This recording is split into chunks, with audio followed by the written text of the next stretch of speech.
목적이 이끄는 삶이란 제목으로 진행하도록 하겠습니다. 자, 목적이 이끄는 삶이라는 이 문구 많이 들어보셨죠? 그죠? 2002년에 나왔던 릭 워렌 목사님의 40일 묵상집의 이름이기도 하죠.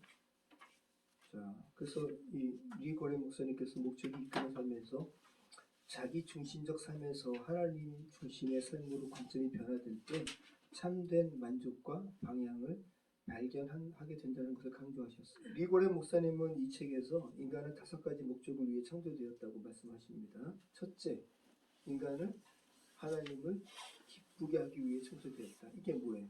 예배죠.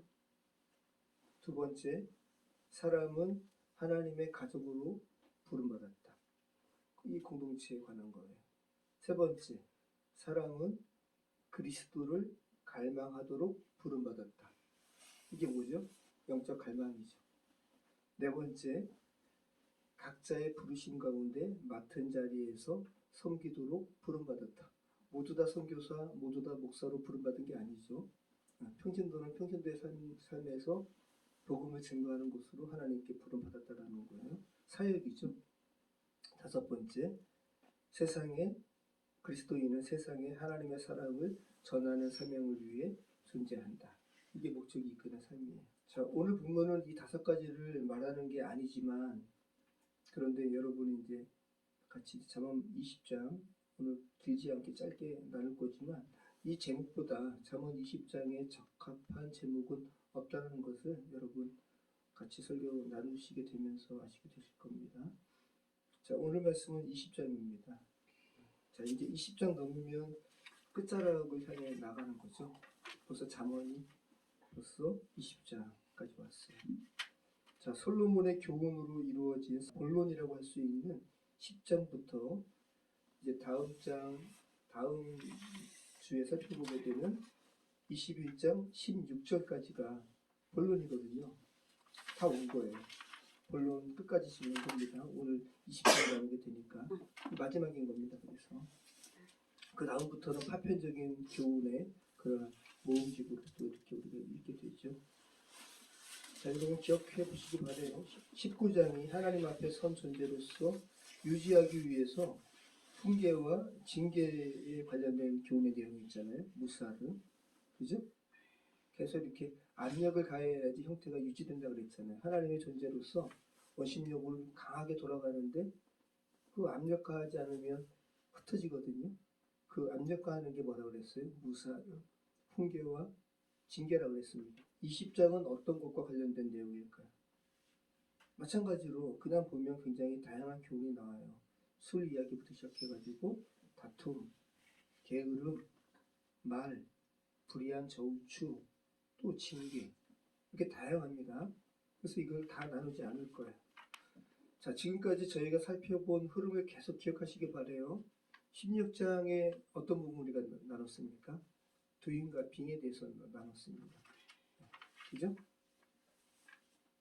어떤 거 하는 게 중요한 게 아니라 하나님 앞에 어떠한 사람으로 서 있는가가 중요한 거예요. 그리고 17장은 관계 속에서 그 빙이 검증되는 부분이었어요. 18장은 어떤 거였습니까? 고립을 넘어 공동체로 회복되는 것에 대해서 나눴고, 그리고 지난주 그 하나님의 존재가 형태가 유지되기 위해서 훈육과 징계, 이렇게 빚어가는 부분이 계속 지난주에 강조가 됐고, 그죠? 하나님 앞에 선 존재는 저절로 유지되지 않는다라는 거예요. 자, 그리고 오늘 20장인데 이제는 그렇게 빚어진 존재가 삶을 어떻게 살아가는지, 그의 살아가는 방식이 어떤지, 여러 가지 삶의 정황 속에서 무엇에 기준을 두고 반응하는지, 거기에 대해 초점을 두고 있다는 거예요. 그러니까 여러분이 쉽게 너라고 한다면, 잠언 20장까지 온 사람아, 너는 이런 다양한 상황 속에서 어떻게 반응하는데 그 반응하는 기준이 뭐냐라고 묻고 있는 것이 오늘 잠언 20장이라는 거예요. 오늘은 그래서 관련된 이 부분을 이끄는 그런 절만 살펴볼 겁니다. 자, 우리 한번 잠언 20장 1절 우리 같이 읽겠습니다.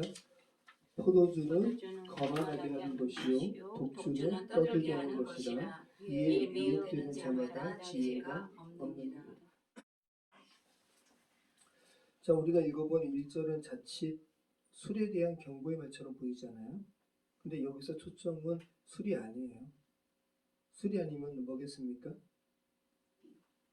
그렇죠. 미혹이에요. 미혹. 미혹으로 번역된 샤가라는 단어가 이 절에 초점 우리가 둬야 할 단어예요.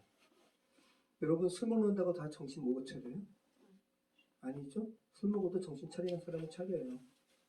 그러니까 여기서 미혹되는 것으로 번역된 샤가라는 말은 길을 잃다, 방향을 상실하다, 비틀거리다라는 의미를 가진 단어예요. 그러니까 술이 문제가 아니라 판단이 무너진 상태가 문제라는 거죠. 그래서 곧바로 이어지는 내용이 2절, 3절인데 우리 한번 읽어보겠습니다. 왕의 진노는 사자의 부르짖음 같으니 그를 노하게 하는 것은 자기의 생명을 해하는 것이니라. 다툼을 멀리하는 것이 사람에게 영광이거늘 미련한 자마다 다툼을 일으키느니라. 네. 판단이 무너지니까 분노를 빠르게 분출하고 그리고 사람들에게 시비 거는 거예요. 그래서 여기서 이 다툼, 그죠? 다툼은 감정 문제가 아니라 목적을 상실한 그 결과라는 거죠.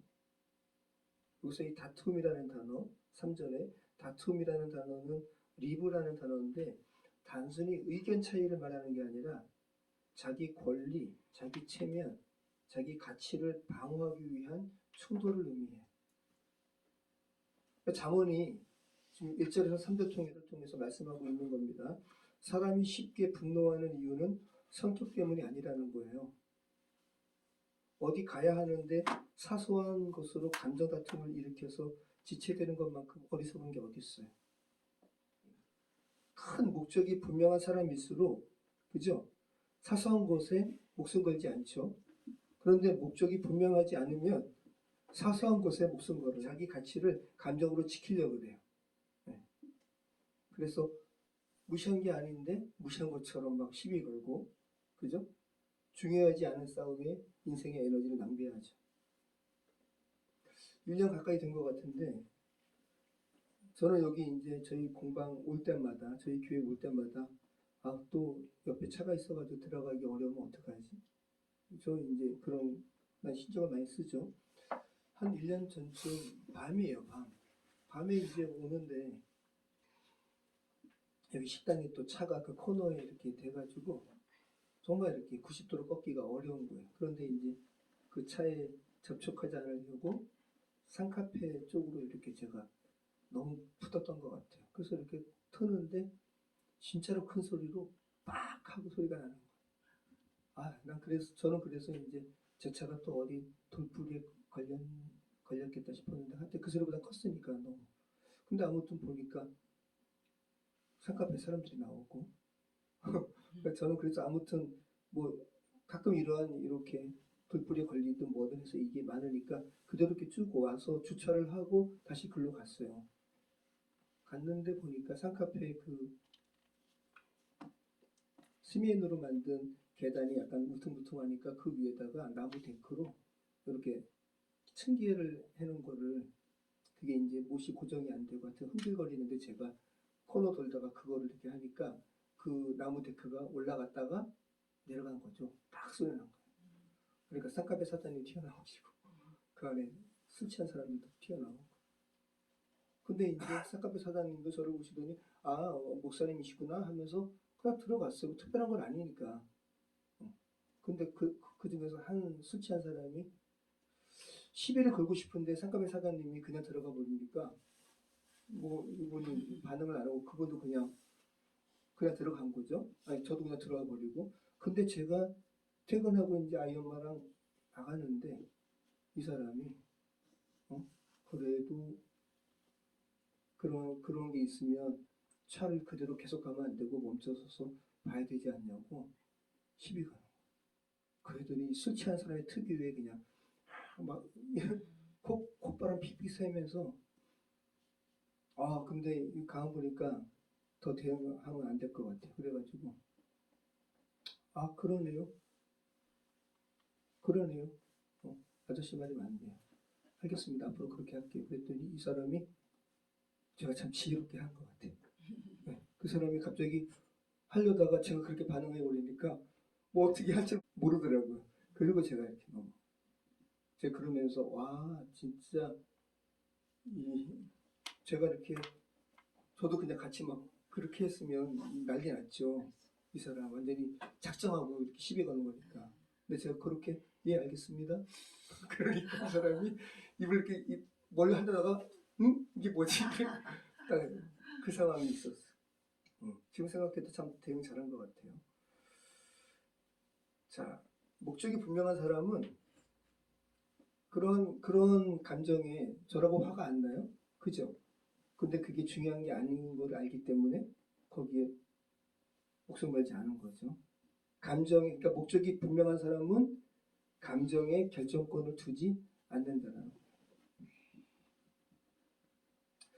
제가 참 이것도 참 자연스럽게 오늘 이 잠언 20장 말씀 전에 하나님께서 이렇게 듣게 하신 것 같은데 나폴레옹 힐이라는 사람의 강연에 제가 이렇게 뭐가 몇 개를 들었는데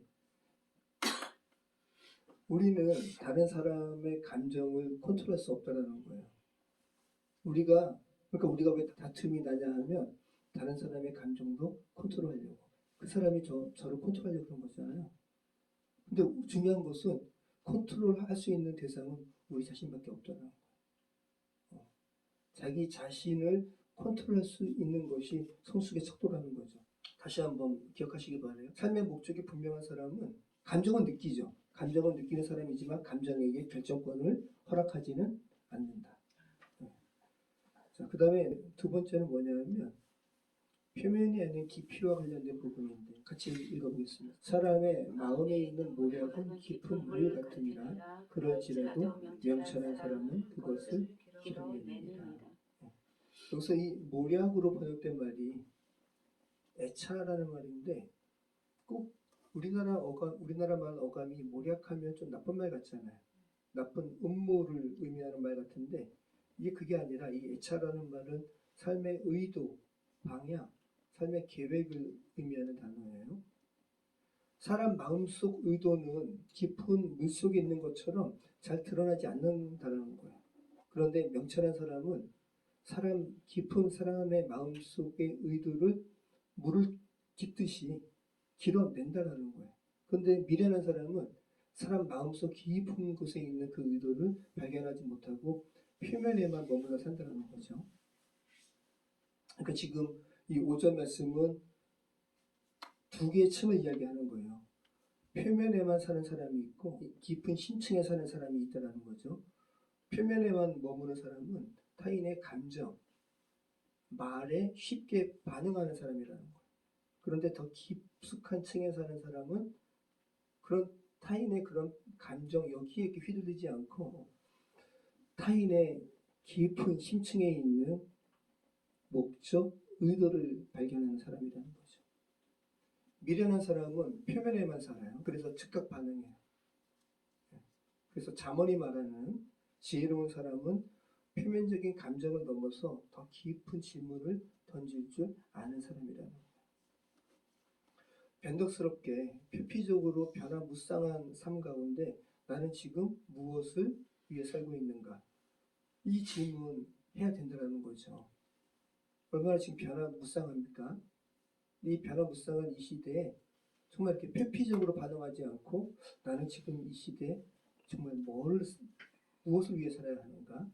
그리고 지금 내가 하는 이 선택은 나의 인생을 어느 쪽으로 데려가는가? 이 질문을 깊게 해야 된다는 거죠. 이러한 지혜로운 사람은 이런 질문을 던지고 길어낸다는 거예요, 답을. 자, 그리고 우리 11절 말씀 한번 읽어보겠습니다. 11절 같이 읽겠습니다. 비록 아이라도 자기의 동작으로 자기 품행이 청결한 여부와 정직한 여부를 나타내느니라. 자, 11절 말씀이 말하는 바가 뭐예요? 아이일지라도 아직 미성숙한 아이일지라도 그의 동작으로 그의 품행이 청결한 여부와 정직한 여부를 나타내느니라. 아이일지라도 그의 행위, 그죠? 삶의 방향이라고 할 수 있죠. 어떤 아이의 순간적인 감정이 그가 어떤 사람인가를 드러내는 게 아니라 어떤 아이가 반복된 행위를 해요. 그 반복된 행위가 그가 어떤 사람임을 드러낸다는 거예요. 여기서 이 드러낸다라는 말이 나카르라는 단어거든요.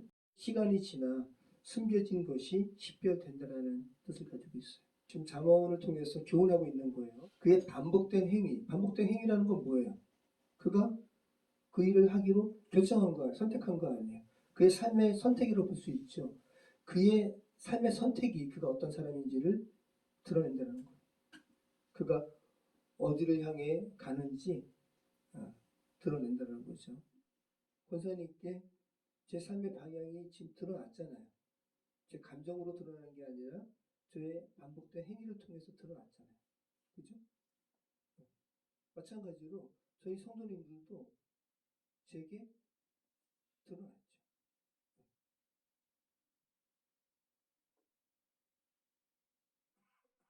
그런데 저는 아직 우리 재원재현이는 삶의 방향이 어디 있는지 저는 아직 잘 몰라요, 솔직히. 왜? 드러나지 않았으니까. 반복돼서 뭐를 하는 게 제가 본 게 없으니까. 그래서 여러분의 자녀도 한번 생각해 보시기 바래요. 때로는 하나님 반, 세상 반 걸친 것 같기도 하고, 그죠? 어떤 행위를 보면 반복되어서 뭘 하는 거 보면 아, 얘가 인생의 어떤 부분을 기준을 두고 이렇게 쭉 가고 있구나라는 거 안다는 거죠. 그래서 가정이 교회로 온전히 서는 게 중요하다는 거예요. 자, 우리 한번 22절 말씀 한번 보겠습니다. 읽겠습니다. 너는 악을 갚겠다 말하지 말고 여호와를 기다리라. 그가 너를 구원하시리라. 네. 여기서 기다린다라는 말은 카바라는 단어예요. 이 단어는 기대를 걸고 방향을 고정하라라는 의미가 있어요. 억울하고 힘든 상황에 너 하나님을 의지하고 붙드는 결정을 할 수 있니? 그런 모습을 주님께서 지켜보신다라는 거. 자, 더 말씀 나누지 않을 겁니다. 오늘 우리가 살펴본 잠언 말씀은 감정을 제거하라고 말하고 있지 않아요. 감정을 제거할 수 없어요. 우리 인간에게 감정이 생기는 것은 당연한 거니까. 그런데 감정이 주인이 되도록은 하지 말라는 거죠. 삶의 여러 상황마다 시시각각으로 변하는 우리의 감정인데 그 감정이 우리의 삶을 이끌도록 허락한다면 우리 삶이 어떻게 되겠어요? 그래서 우리의 감정이 우리의 삶을 리드하지 못하게 하는 유일한 방법은 뭐겠습니까? 목적이 우리의 삶을 이끌도록 하는 거예요. 그 목적은 그죠? 아까 서두에 이야기한 것처럼 제목도 제가 목적이 이끄는 삶이잖아요. 정말 당연히 이게 리고레 목사님이 만든 게 아니에요. 하나님을 기쁘시게 하는 거. 이거는 감리교에서는 뭐 이 부분 특별히 강조하지 않지만 장로교 쪽에서 가장 먼저 강조하는 게 이거 아니에요? 그죠? 우리 인간의 목적, 하나님을 영화롭게 하는 거. 이거 칼빈이 이야기하는 거잖아요. 목적. 우리가 우연히 이 세상에 존재하는 게 아니라는 거. 투기장애와 진흙, 뭐 이 주제를 본다면 당연한 거죠. 어떠한 것도 그냥 이 세상에 존재하는 건 없어요. 창조주가 지었기 때문에 있는 거예요. 그래서 모든 피조물은 목적이 있단 말이죠. 여러분이 목적이 있어요. 하나님께서 여러분이 이 세상에 주신 목적. 그 목적을 하나님께 간구하고 그 목적이 분명하다면 사소한 감정이 여러분의 삶을 리드하도록 허락하지는 않는다. 자, 오늘 본문을 통해서 주님께서 저희에게 말씀하시는 거예요. 인생을 뱅뱅 돌며 방황하고 싶지 않으면 목적을 분명히 하라는 거예요. 목적이 분명하면 너의 감정에 빠져서 일을 그르치고 시간을 허비하지 않게 될 거야 라고 오늘 잠언 말씀을 통해서 주께서 말씀하시는 겁니다. 저는 2026년 감정이 아니라 성령께서 여러분을 인도하시는 목적이 저 여러분을 이끄시는 그런 귀한 한 해가 되기를 축복합니다. 기도하겠습니다. 기도하겠습니다. 참 좋으신 하나님 감사합니다. 인간이기에 저희가 감정이 생기는 것은 어찌할 수 없습니다. 다시 한번 고백합니다. 그러나 오늘 정한 말씀을 통해서 내가 너희의 감정을 버리라고 이야기하는 것이 아니지 않니? 라는 성령의 음성을 저희가 듣기를 원합니다. 감정보다 더 중요한 것은 너의 삶의 목적이다. 삶의 목적을 분명히 할 때 사사로운 감정이 너의 삶을 리드하지 않게 될 것이다 라고 말씀하시는 성령의 음성에 또 귀를 기울이는 저희 인생 될 수 있도록 아버지 하나님 다시 한번 고백하고 다시 한번 요청드립니다. 저희의 인생의 핸들을 주님께서 잡아주시고 주님께서 인도해 주시옵소서. 순간순간 저희의 감정에 저희가 중요한 어떤 것들을 놓치지 않도록 도와주시고 항상 성령께 의지할 수 있도록 주님 도와주시옵소서. 예수 그리스도 이름으로 기도합니다. 아멘.